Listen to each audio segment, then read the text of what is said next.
Hello दोस्तों, मैं आ गया हूं आपके सामने एक और आरटीई की कुछ नई इन्फॉर्मेशंस लेकर। जैसे कि आप सभी को पता है, आरटीई के फॉर्म चल रहे हैं और उसमें कुछ नई चीजें अपडेट होती रहती हैं। तो मैं आपके सामने कुछ नई अपडेट्स लेकर आया हूं। साथ ही कुछ लोगों ने मेरी आरटीई की वीडियो पर कमेंट्स की थी, मैं उनके जवाब लेकर आया हूं। तो सबसे पहले मैं कुछ नई अपडेट देना चाहता हूँ। जैसे कि कल 16 फरवरी फर्स्ट फेज की लास्ट डेट थी, तो वो कंप्लीट हो चुकी है और नए फेज की यानी कि सेकंड फेज का जो स्टार्ट होने वाला है वो 21 फरवरी से स्टार्ट होगा। तो इस बीच में आपका रिजल्ट आना है, यानी फर्स्ट फेज का रिजल्ट आपका 18 फरवरी को आएगा और यह रिजल्ट आपका मात्र 2 दिन के लिए वैलिड होगा। यानी कि 18 से 20 तारीख तक आप रिजल्ट चेक करके आपको अपना स्कूल में एडमिशन कराना कंपलसरी होगा। उसके लिए आपके जो जरूरी डॉक्यूमेंट्स हैं वो सारे ऑलरेडी आपको पता है, तो उन सब डॉक्यूमेंट्स को अपना रेडी कर लीजिए और कल यानी कि 18 फरवरी सुबह 10 बजे जाकर साइबर कैफे पर या अपने फोन से आप अपना रिजल्ट जरूर चेक कर लेना। लॉटरी में यदि आपका नाम है तो आप जरूर जाके अपने बच्चे का एडमिशन करा लीजिए। उसके बाद मैं अपने कुछ दोस्तों के कमेंट्स आए थे, उनके कमेंट्स लेकर आया हूं। सबसे पहला कमेंट्स है मेरा एक कि क्या पंजाब में भी आरटी के एडमिशन कब से स्टार्ट होंगे। तो हाँ दोस्तों, ये हर एक स्टेट में एडमिशन स्टार्ट होते हैं, बस हर एक स्टेट की डेट अलग अलग होती है। तो जैसे कि पंजाब की बात है तो पंजाब में यह एडमिशन मार्च के लास्ट वीक में स्टार्ट होंगे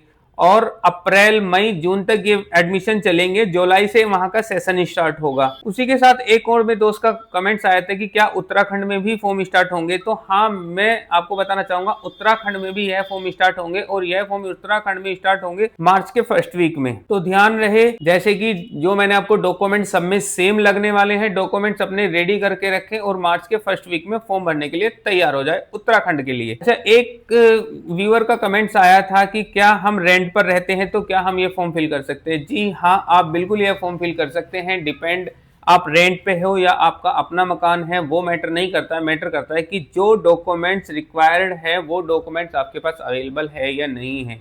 तो वो सारे डॉक्यूमेंट्स यदि आपके पास में है तो आप रेंट पे रहो चाहे आपका अपना मकान हो, आप अपना फॉर्म फिल कर सकते हो। एक क्वेश्चन आया था अनुसूचित जाति से, एक व्यक्ति ने प्रश्न किया है, मुझे क्या ऑप्शन चूज करना है। यदि आप SC ST कैटेगरी से हो तो उसमें 2 ऑप्शन आते हैं। एक आता है दुर्लभ वर्ग। दुर्लभ वर्ग, यदि आप गरीब हो, आपकी इनकम 1 लाख रुपए से कम है तो आप दुर्लभ वर्ग चूज करोगे। और यदि आप SC ST कैटेगरी से आते हो, बेशक आपकी आय इनकम 3 लाख तक है, तो आप अति लाभ हित करके एक ऑप्शन आता है, सेकंड ऑप्शन, उसमें उसे सिलेक्ट करके आप अपना कास्ट सर्टिफिकेट लगा के अपना फॉर्म कंप्लीट कर सकते हो। उसके बाद कुछ क्वेश्चंस आए थे कि एरर आ रहा है, अक्रोड एरर करके एक ऑप्शन एरर आता है जब हम फॉर्म फिल करते हैं, तो अक्रोड एरर करके वो आ रहा है। वो साइट की प्रॉब्लम थी, साइट पे ट्रैफिक ज्यादा था, इस वजह से आ रहा था।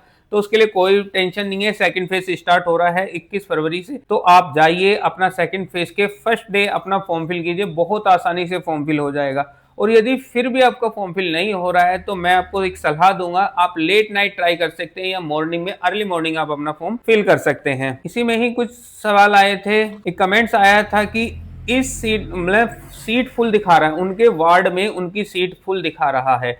तो मैं आपको बताना चाहूंगा, हाँ हो सकता है आप जिस वार्ड में हो उस वार्ड की सीट अभी खुली ना हो या सीट फुल दिखा रहा हो। तो अभी सेकंड फेज स्टार्ट होने वाला है 21 फरवरी से, तो आप जाइए और सेकंड फेज में अपना फॉर्म फिल कीजिए। आई होप कि आपके वार्ड में सीट आपको मिलेंगी। उसके बाद एक और आया था कि वोटर आईडी नंबर डालना अनिवार्य है या नहीं है। जी नहीं, वोटर आईडी कार्ड नंबर डालना अनिवार्य नहीं है। जो डॉक्यूमेंट्स आपको बताए हैं वो डॉक्यूमेंट्स आप लगा सकते हो। वोटर आईडी कार्ड नंबर की कोई, अगर वोटर आईडी कार्ड नंबर नहीं है आपके पास में तो आप DL लगा सकते हो या मूल निवास लगा सकते हो, बैंक की पासबुक लगा सकते हो, या कुछ और डॉक्यूमेंट्स है वो लगा सकते हो। लास्ट में एक और इन्फॉर्मेशन देना चाहूंगा, सेकंड फेज स्टार्ट हो रहा है 21 फरवरी से। तो यदि आपने फर्स्ट फेज में रजिस्ट्रेशन नहीं किया है तो आप सेकंड फेज में रजिस्ट्रेशन कीजिए और आपके नियर बाई जो भी बेस्ट स्कूल है आप उसे सिलेक्ट कीजिए, अपने बच्चे का एडमिशन कराइए। और ये नर्सरी से 8th क्लास तक एडमिशन होता है। इसमें स्कूल से फीस और किताबें, ड्रेस, XYZ का सारा खर्चा गवर्नमेंट उठाती है। आप अपने बच्चे का एडमिशन करा सकते हैं। इसी प्रकार की और इन्फॉर्मेटिव वीडियो देखने के लिए आप हमारे चैनल को फॉलो कर सकते हैं, हमारे सब्सक्राइब कर सकते हैं और हमारे साथ जुड़े रहिए। हम आप तक जो भी गवर्नमेंट की नई स्कीम्स आती हैं, चाहे वो बच्चे से रिलेटेड हो, चाहे वो स्कूल से रिलेटेड हो, चाहे वो सरकारी नौकरी से रिलेटेड हो या वो किसी और डिपार्टमेंट से हो, हम आप तक पहुंचाते रहेंगे। मिलते हैं अगली वीडियो में, तब तक के लिए थैंक यू सो मच।